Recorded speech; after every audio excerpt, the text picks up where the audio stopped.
Hello children.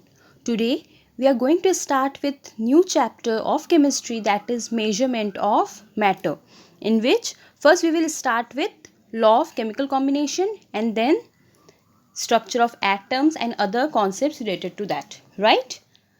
Now, before starting with this law of chemical combination, let's have a look on the concept of matter.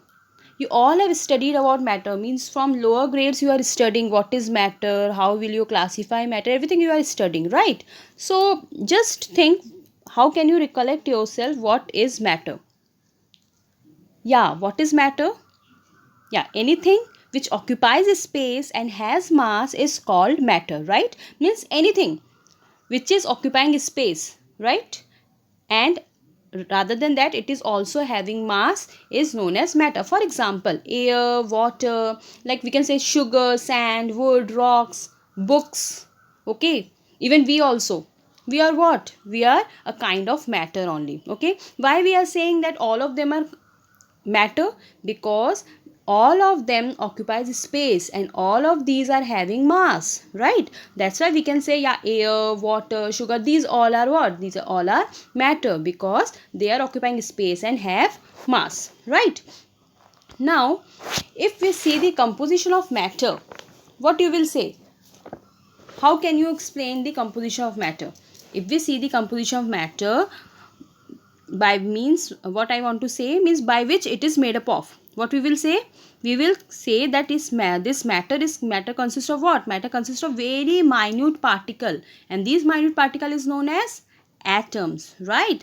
So how can we say that this matter, whatever matter it is, okay, it is made up of small particles, or we can say very minute particles which cannot be divided, which is indivisible, okay, and these are known as atoms. Okay, so matter is made up of small or minute particles which cannot be divided, okay, which is indivisible, is known as atoms. Okay, now these atoms are combined together. Now after combining together, they will either form molecules or compound. Now if two or more atoms of same element combines together, they are known as molecule. For example, two hydrogen, okay, it is when two hydrogen atoms are combined together, they are forming hydrogen molecule.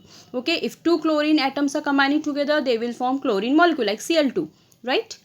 And if two or more atoms of different elements are combining together, they are known as compounds. For example, hydrogen and oxygen, two hydrogen atom and one oxygen, it is combining and they are forming what? They are forming water molecule. Similarly, carbon dioxide, sulfur dioxide, they are what? Carbon and oxygen are combining, they are forming carbon dioxide. Sulfur and oxygen are combining, they are forming sulfur dioxide. So different, when atoms of different elements are combining together, at that time we are saying it is compound. And when atoms of same element is combining together by a chemical bond, it is known as molecule. Okay, so by what matter is made up of? Matter is made up of smallest unit which is indivisible, okay, that is known as atom. And when atoms of same elements are combined together by the chemical bond, it is known as molecule. And when two or more atoms of different element is combining together, it is known as compounds, right?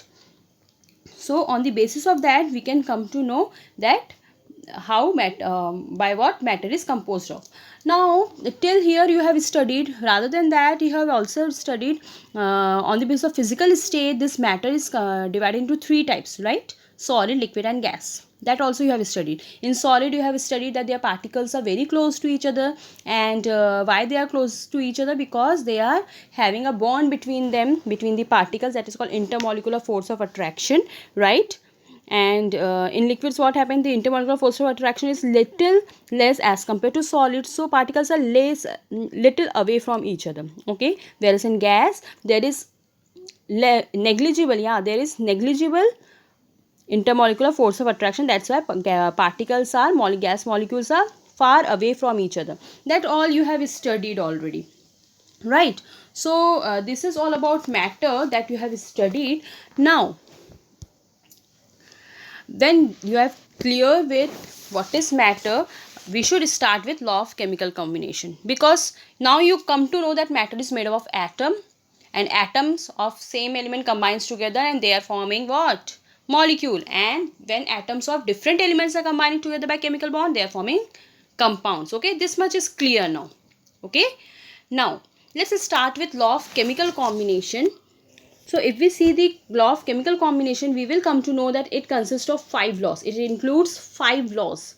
First is law of conservation of mass, then law of definite proportion, then law of multiple proportion, Gay-Lussac's law, which is also known as gaseous volume, and last one is Avogadro's law. Okay, here in this chapter you have to study only first two, law of conservation of mass and law of definite proportion. So only law of conservation of mass and law of definite proportion we will see in detail. Okay, let's start with law of conservation of mass. Now, what do you understand by conservation? What do you think? What is conservation? Yeah, conservation means nothing is created, nothing is destroying. Okay, that is called conservation. So same thing is here in law of conservation of mass. What does it say? It says that, it states that matter can neither be created nor destroyed. Okay, just now I have explained what is matter, right? So what does law of conservation of mass state?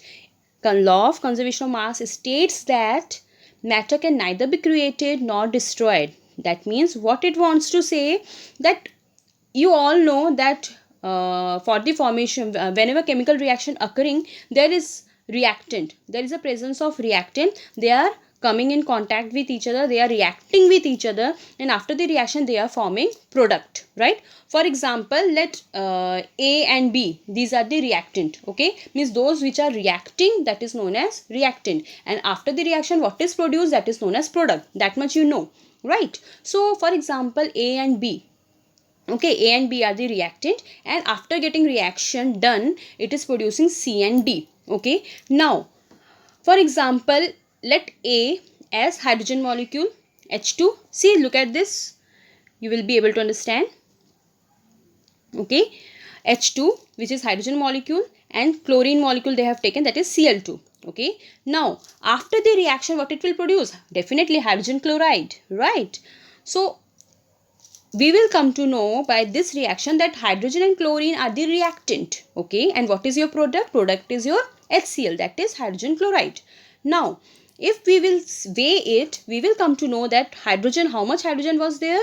It is 2 gram. Okay, and how much chlorine is there? It is 71 gram. Okay, after weighing we come to know that 2 gram of hydrogen we have taken, and 71 gram of chlorine we have taken, and it is getting reacted. Okay, after getting reaction done, after the reaction it is producing hydrogen chloride, which is having the weight of 73 gram, right?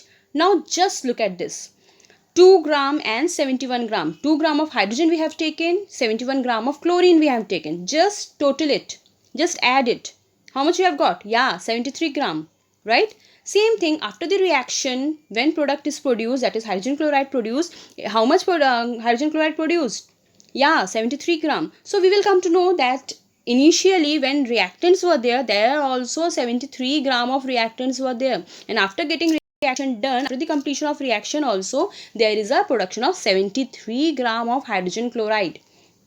Got it? That's what this law wants to say, that whatever matter will be there, it is neither created nor destroyed. Okay, always remember in this law what it is saying, mass is neither created nor destroyed. Whatever mass of matter is there, that will neither be created nor destroyed. That means during a chemical reaction, the sum of the mass of reactant will be equal to the sum of the mass of the product. Got it? Means reactant का जो mass आएगा, that will be equal to the mass of the product. Is that clear? Means matter is made up of atom, that we know. So whatever mass of matter is there, that is neither created nor destroyed. मतलब वो हम बनाएंगे भी नहीं, and it will not get destroyed also. That's why they are saying that if we look at the chemical reaction, the mass of sum of reactant will be equal to the mass of sum of product. Got it? So if you will see this example, it will be clear by this. Okay, now in the year of 1743 to 17 in the year of, I think, in 1764, around like that, law of conservation of mass was explained by Lavoisier. Okay, what he has done, he has done a chemical reaction in which he has shown that matter is neither created nor destroyed. What he has done, he has taken a jar. Okay, he has taken a jar, and that jar is having coal in it. Okay, just look at this, it is having coal in it. Now at that time he has weighed it, and after weighing he found that it is having the weight of 100 gram. Okay, now it gets burned. After the burning of the coal, what he found that the weight of jar and its content remains same. Means earlier when coal was not burned, at that time also its weight was 100 gram, and after burning also whatever product it is producing, okay, that is also means the weight of jar is same. The weight of jar is same, that means it is also showing the weight of 100 gram. So in that way he come to know that yeah, matter is neither created nor destroyed, and it is only transformed. Okay, now another experiment, you can see that just look at this experiment. There is a conical flask in which copper sulfate solution is there. Copper sulfate is CuSO4, right? So copper sulfate solution is there, and when you are adding reactant in it, reactant for example sodium hydroxide we have taken. So you know copper sulfate, when it reacts with sodium hydroxide, okay, copper sulfate is CuSO4 and sodium hydroxide is NaOH. Okay, when they are reacting, so because they are reacting, what are reacting? Copper sulfate solution and sodium hydroxide solution. When they are reacting, so they are known as reactant. Okay, after the reaction, what happens? It is producing copper hydroxide solution, means it is producing the precipitate which is known as copper hydroxide.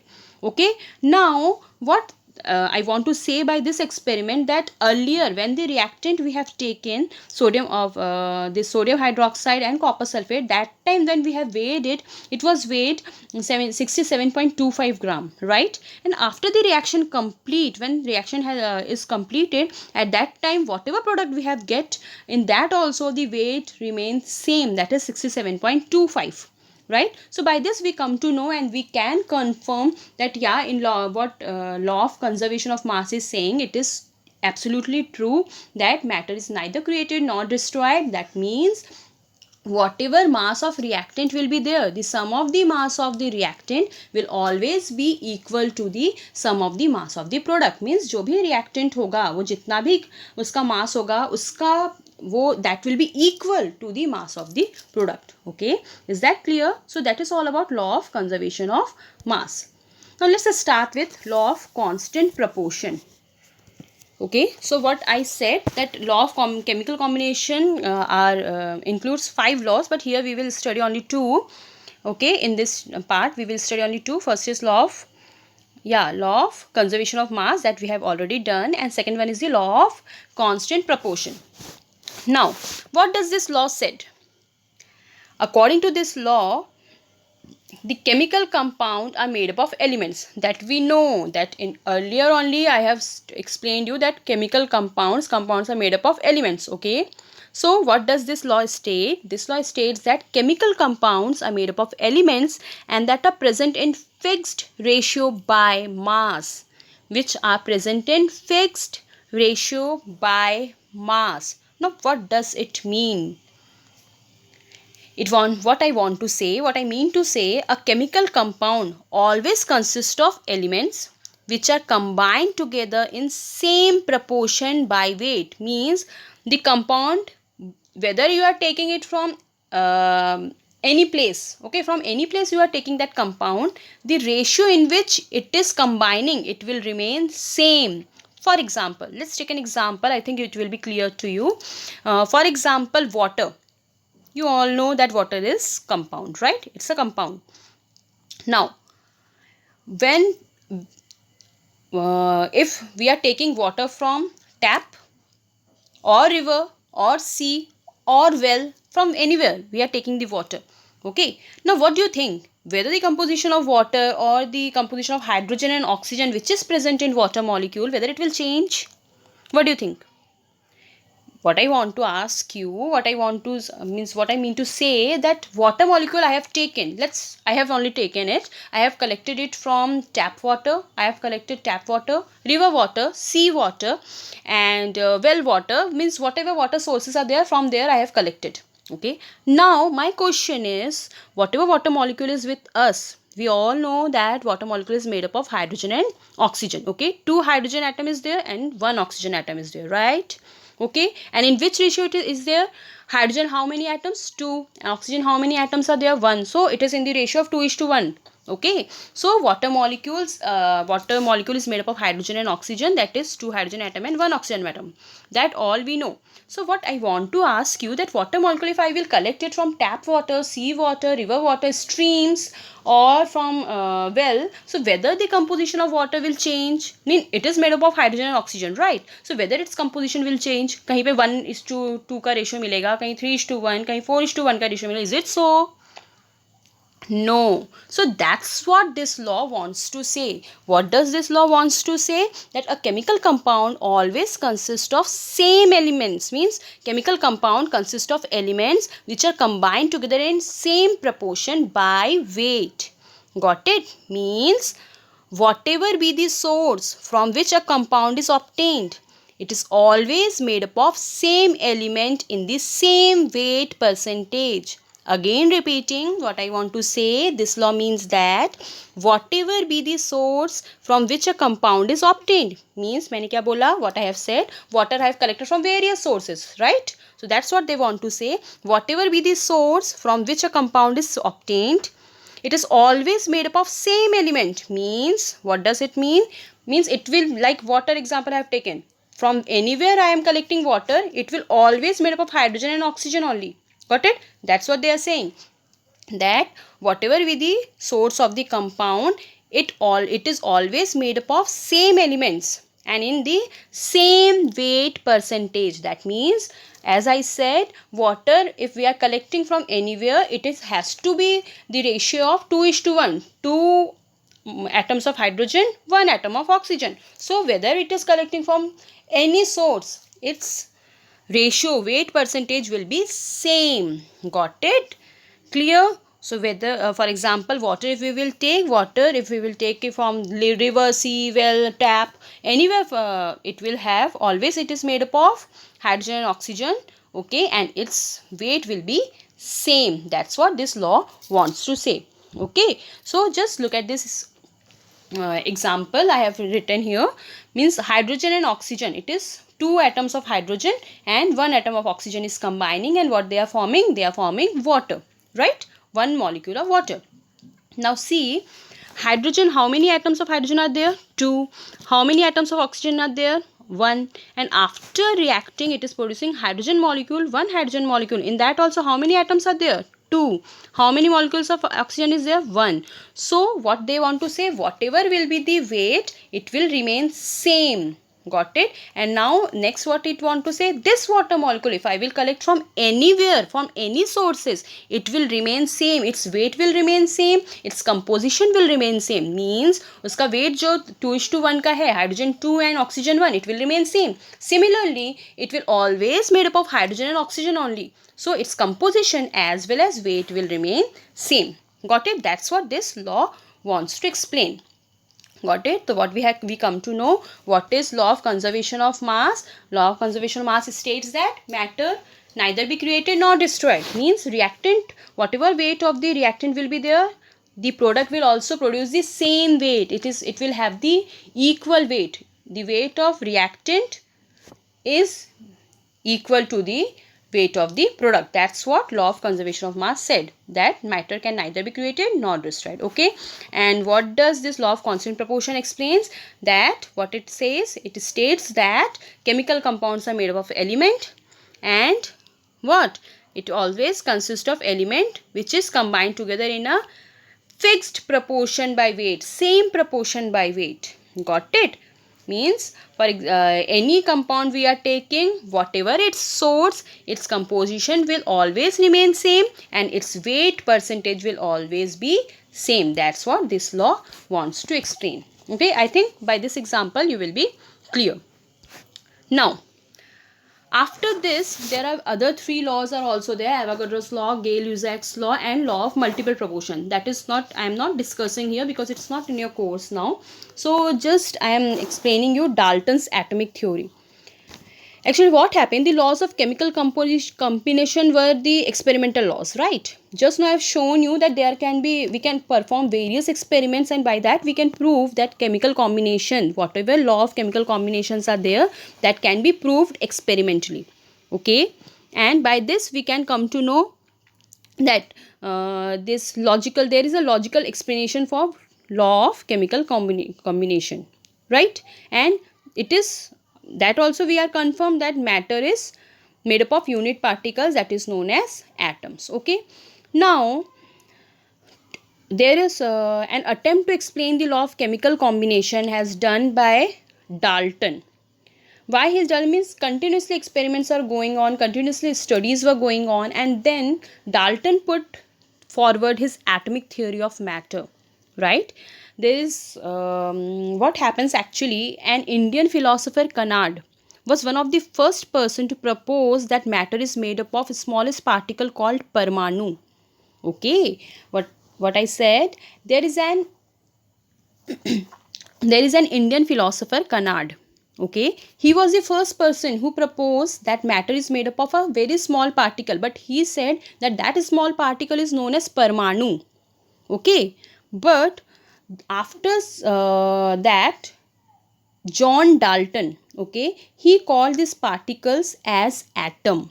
Okay, what Kanad said, Kanad is an Indian philosopher. He said matter is made up of small particles called Parmanu. But after that, in 1808, Dalton called these particles as atom. Okay, and what are atom? You have already done. What are atom? Atoms are the smallest particle, smallest unit which cannot be divided, which are indivisible, means something which cannot be cut or divided further, right? So in 1808 only Dalton gave his atomic theory of matter so that he can explain his views. Okay, so the according to the Dalton's atomic theory of matter, means what are the postulates of atomic theory of matter? What he said, that all matter is made up of smallest particles called atoms. Okay, what Kanad said, what is the smallest particle known as? It is, yeah, Parmanu. Okay, but what Dalton said, what is its postulate? Its first postulate is all the matter is made up of smallest particles called atoms. Okay, now second is atom cannot be divided. Okay, atom cannot be divided means we further cannot cut it, we cannot divide it further, right? Now this atom, which is the smallest particle, it cannot be divided, and this atom can neither be created nor destroyed. That already we have studied, right? So atom can neither be created nor destroyed. Okay, so first postulate of this is all matters are made up of smallest particle known as atom. Second is atom cannot be divided. Third, atom can neither be created nor destroyed. Okay, and atoms of, fourth one is atoms of different element combined together in a fixed ratio and forms compound. Got it? And what he wants to say by this, that atoms of different elements having different mass, having different size, having different properties. For example, if I will say the atom of hydrogen, if I will compare the atom of hydrogen and atom of chlorine. Okay, so what do you understand? What do you think? Whether the atom of hydrogen is same as that of atom of chlorine? Whether the mass will remain same? Whether the size? Whether the chemical properties which is shown by hydrogen and chlorine will be same? Absolutely not, right? So that's what Dalton's atomic theory wants to explain, that atoms of different element will differ in mass, size and chemical properties. Okay, so what are the important postulates of atomic theory of matter? That matter is made up of very small particles called atoms. These atoms cannot be divided, atoms can neither be created nor destroyed. Okay, and atoms of different elements combined together to in a fixed ratio to form compounds, and what, atoms of different elements having different mass, size and chemical properties, right? So these are the important postulates of Dalton's atomic theory. Rather than that, if we want to see, we will come to know that by more and more study we come to know that this atom is made up of three subparticles. Okay, what are they? proton, neutron and electron. Okay, now let's discuss this in detail. Okay, just have a quick review over this. First we have studied about matter, that matter is made up of what? Matter is, what are matter? Matter is anything which occupies space is known as matter. Anything which occupies space and have mass, it is known as matter.